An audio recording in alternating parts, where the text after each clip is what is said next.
Hello, good morning, आदाब, सत श्री अकाल and welcome back in my YouTube channel Mandal sir's commerce classes.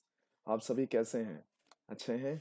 चलिए, आज हम उस पड़ाव पे आ गए हैं जब हम हमारा इस चैप्टर का लास्ट वीडियो, लास्ट प्रैक्टिकल, ये जो 15 क्वेश्चंस के जो सीरीज चल रहा था उस सीरीज का लास्ट क्वेश्चन का ये वीडियो मैं आपके लिए बना रहा हूँ। तो आज जो मैं आपके लिए क्वेश्चन लेके आया हूँ, ये क्वेश्चन जो है ये लास्ट ईयर के जो बोर्ड एग्जाम है, बोर्ड का सेट 3 का ये क्वेश्चन है। 2019 के पेपर में आया था। तो चलिए इस क्वेश्चन को हम सॉल्व करेंगे। इस क्वेश्चन में नमन जोत सोसाइटी के बारे में बताया गया है। देखिए, नमन जोत सोसाइटी के बारे में जो बताया गया है, इसके ऊपर में आपको पहले ही क्वेश्चन में जो है ओपनिंग बैलेंस शीट बना के दे दिया। मैं यहाँ पे डेट नहीं लिखा हूँ, लेकिन ये ओपनिंग बैलेंस शीट पहले से बना के दे दिया। ये कैपिटल फंड के डेट से आपको पता चल जाएगा। अब नीचे में आपको रिसिप्ट एंड पेमेंट अकाउंट दे दिया है, 3 ठो एडिशनल इन्फॉर्मेशन दिया है जिसमें डेप्रिसिएशन लगाना है, मेंबर सब्सक्रिप्शन बता दिया है और साथ में इलेक्ट्रिक चार्जेस का आउटस्टैंडिंग बता दिया। इन सारी चीजों को लेके खाली income expenditure account last year पूछा गया था। तो लास्ट ईयर जो पूछा गया था उसके अकॉर्डिंग चलिए हम अब बनाना स्टार्ट करते हैं। किस तरह से बनाएंगे? सबसे पहले इनकम एक्सपेंडिचर की शुरुआत ब्रॉड डाउन को छोड़ के to sale of old newspaper के साथ करते हैं। By sale of old newspaper. By sale of old newspaper, newspaper से रिलेटेड कोई एडजस्टमेंट नहीं है तो आउटर कॉलम में डायरेक्ट आप लिख देंगे 900।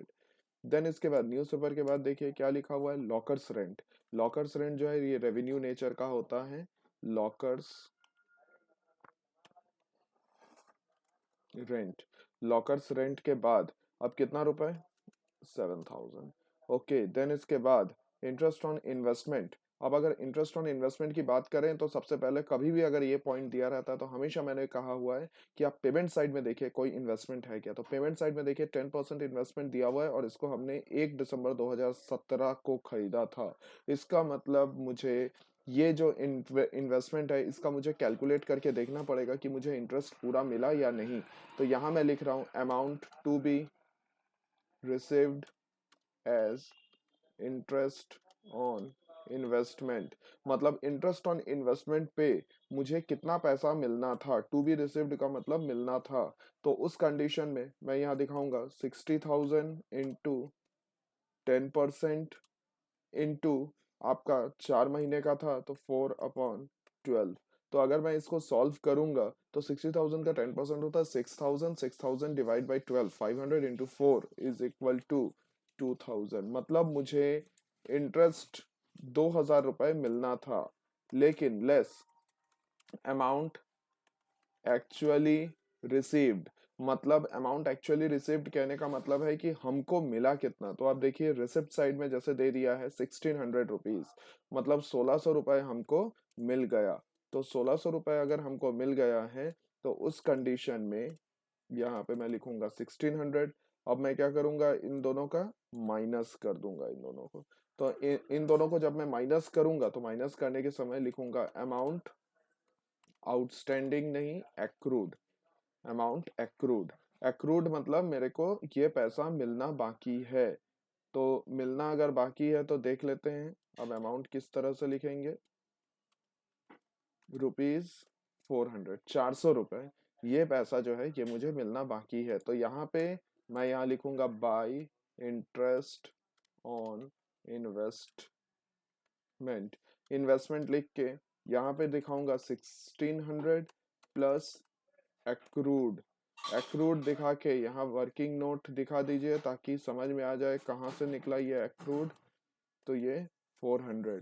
मतलब इन दोनों का मैं यहाँ पे कैलकुलेशन दिखा के आउटर कॉलम में जो है उसको मैं दिखा दूंगा 2,000। मतलब 2,000 रुपये मुझे इंटरेस्ट ऑन इन्वेस्टमेंट मिलना था।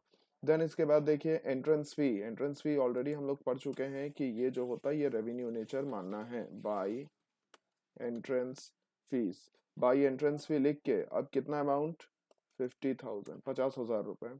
देन इसके बाद लाइफ मेंबरशिप फी मत लिखना। मेंबर्स सब्सक्रिप्शन, तो सब्सक्रिप्शन में सेकंड एडजस्टमेंट में लिखा है 2,000 जो है एडवांस में मिल गया।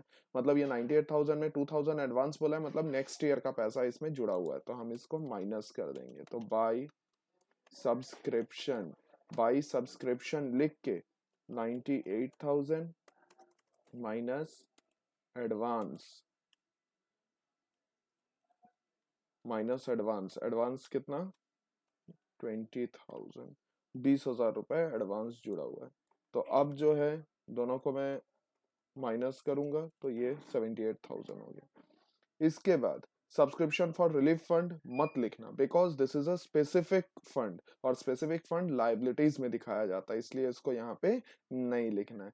चलिए स्टार्ट करते हैं पेमेंट साइड से।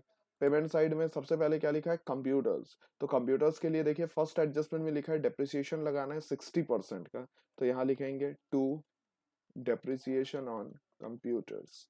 टू डेप्रिसिएशन ऑन कंप्यूटर्स लिख के यहाँ पे किस तरह से दिखाएंगे, कंप्यूटर्स 1 लाख का है, इनटू कितना परसेंट डेप्रिसिएशन 60%।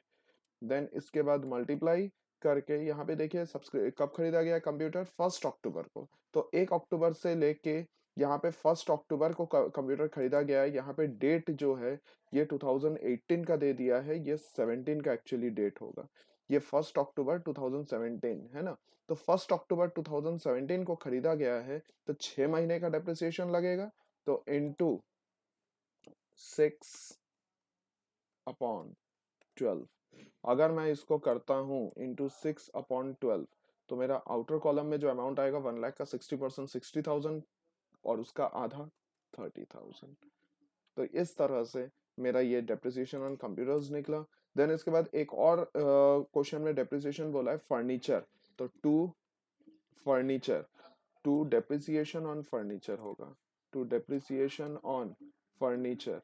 तो टू डेप्रिसिएशन ऑन फर्नीचर अगर बोला, तो उस कंडीशन में आप देखिएगा आपका जो फर्नीचर है वो किस तरह से काम करेगा। तो फर्नीचर देखिए पेमेंट साइड में कहीं पे भी नहीं दिया है, लेकिन ओपनिंग बैलेंस शीट में फर्नीचर दिया है 40,000 का, मतलब साल के शुरुआत में मेरे पास फर्नीचर था।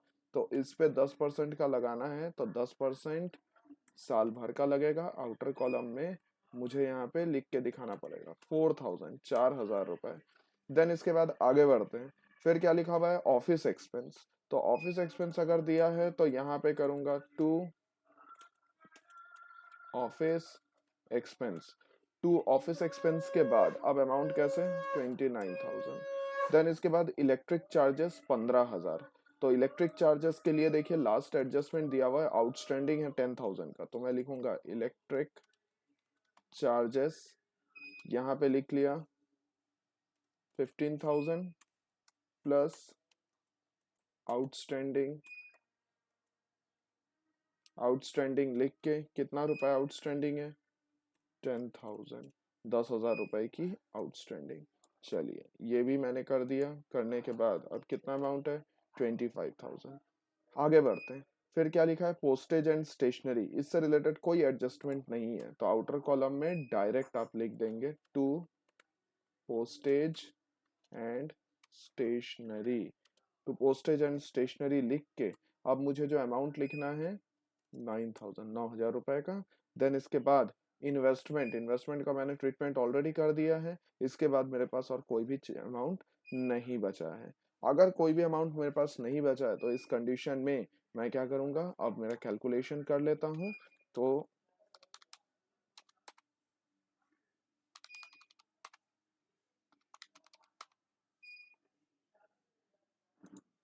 यहाँ का टोटल 1,37,900 क्रेडिट का टोटल,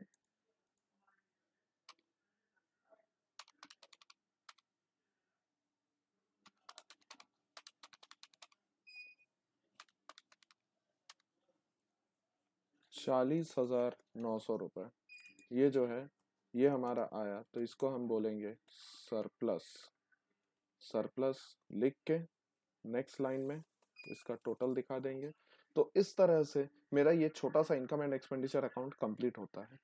तो आपने देखा किस तरह से हमने ये जो पूरे क्वेश्चन को सॉल्व किया। हमको दोनों चीजों को ध्यान देना है। आजकल जो बोर्ड का पैटर्न चल रहा है, इसमें मैक्सिमम टाइम देखा जा रहा है कैपिटल फंड निकाल के दे रहे हैं। तो अगर कैपिटल फंड निकाल के देते हैं तो आप अलग से टाइम वेस्ट नहीं करेंगे कैपिटल फंड के लिए। अदरवाइज नहीं, तो अगर नहीं है तो आपको कंपलसरी कैलकुलेट करना पड़ेगा। इसके अलावा आज हमारा ये आखिरी वीडियो जैसे कि मैंने बताया था, और ये आखिरी वीडियो के अकॉर्डिंग आज मैं ये 15 प्रैक्टिकल क्वेश्चंस का लास्ट वीडियो आपको दे रहा हूँ। तो इस वीडियोस के बाद मैं आपको ये श्योरिटी ज़रूर दे सकता हूँ कि ये जो 15 अलग-अलग वैरायटी के जो क्वेश्चन मैंने इसमें इंक्लूड किए, आप इनको अगर करके चले जाए तो डेफिनेटली आप मैक्सिमम जो 6 नंबर के क्वेश्चन जो पूछे जाते हैं एनपीओ में, आप उसमें full out of full score कर सकते हैं। और साथ ही साथ मैं आपको ये बोलूँगा कि इन क्वेश्चंस को खाली वीडियो नहीं, आप प्रैक्टिकल्स भी सॉल्व कीजिए इससे रिलेटेड। ये नहीं कि खाली इतने ही क्वेश्चंस, आपकी इसके अलावा बुक्स में भी काफ़ी सारे क्वेश्चंस दी हुई हैं। उनको एग्जाम्पल्स, प्रैक्टिकल क्वेश्चंस जो बैक क्वेश्चंस दिए हैं, सभी क्वेश्चंस को आप अच्छे से प्रैक्टिस कीजिए। और मेन याद रखिए कि हर एक को जो अटेम्प्ट कर रहे हैं, उसमें कॉन्सेप्ट को फॉलो कीजिए कि उसमें बोला क्या गया है, उसका ट्रीटमेंट क्या होना है। तो अगर ये कॉन्सेप्ट को आपने पकड़ लिया तो आपको कभी गलती नहीं होगी। आई होप दैट आपको मेरी ये वीडियो लेक्चर सारे पसंद आए होंगे। अगर पसंद आए तो मेरे वीडियोस को ज़्यादा से ज़्यादा शेयर कीजिए, सब्सक्राइब कीजिए, लाइक कीजिए। और मैं जल्द ही आपके लिए पार्टनरशिप से रिलेटेड वीडियोस जल्द ही लेके आने वाला हूँ। तो तब तक के लिए मेरे चैनल से जुड़े रहिए। Thank you and have a good day.